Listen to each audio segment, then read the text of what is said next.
Assalamualaikum warahmatullahi wabarakatuh. Yang terhormat Ibu Dr. Rian Diana SPMSI selaku dosen pengajar dari mata kuliah Survei Konsumsi Pangan. Perkenalkan, saya Khalid Syifa Amrullah. Di sini saya akan mempresentasikan hasil literature review mengenai metode survei konsumsi pangan di tingkat nasional. Yang pertama itu pendahuluan. Neraca bahan makanan atau NBM merupakan laporan nasional yang digunakan untuk menggambarkan ketersediaan pangan di Indonesia.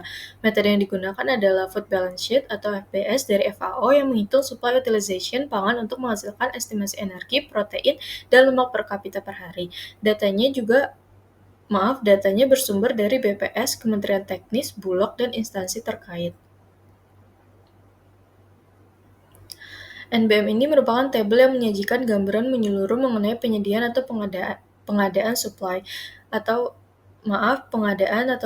penggunaan atau pemanfaatan utilization pangan di suatu wilayah dalam periode tertentu.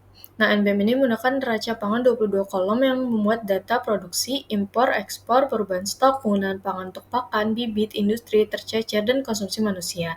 Tujuan utama dari metode ini adalah untuk memberikan gambaran kuantitatif mengenai ketersediaan pangan untuk konsumsi pada tingkat nasional.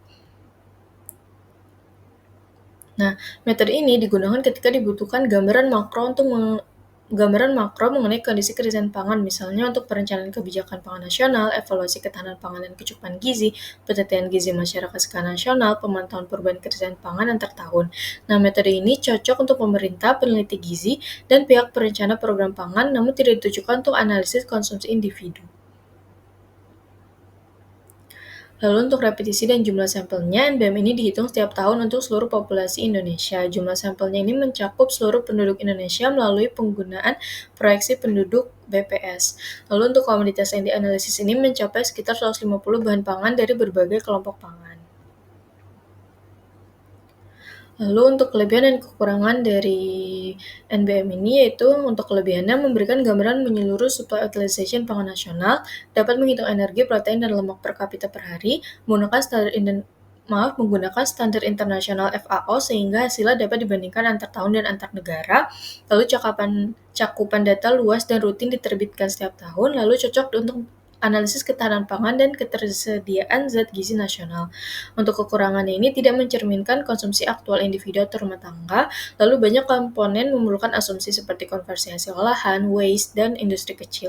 Lalu untuk ketersediaan pangan ini tidak sama dengan konsumsi pangan aktual. Lalu untuk estimasi mungkin bias jika data produksi atau impor tidak akurat.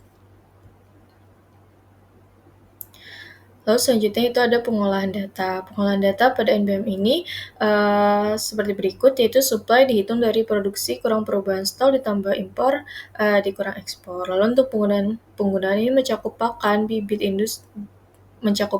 bibit, industri, waste atau tercecer, dan penggunaan lain. Lalu untuk konsumsi manusia ini supply dikurang total penggunaan. Lalu angka ini kemudian akan dibagi nilai penduduk untuk menghasilkan ketersediaan per kapita per hari. Lalu untuk energi, protein, dan lemak ini dihitung menggunakan tabel komposisi pangan Indonesia atau FAO. Lalu untuk penyajian datanya pada NBM ini, data disajikan dalam tabel 22 kolom.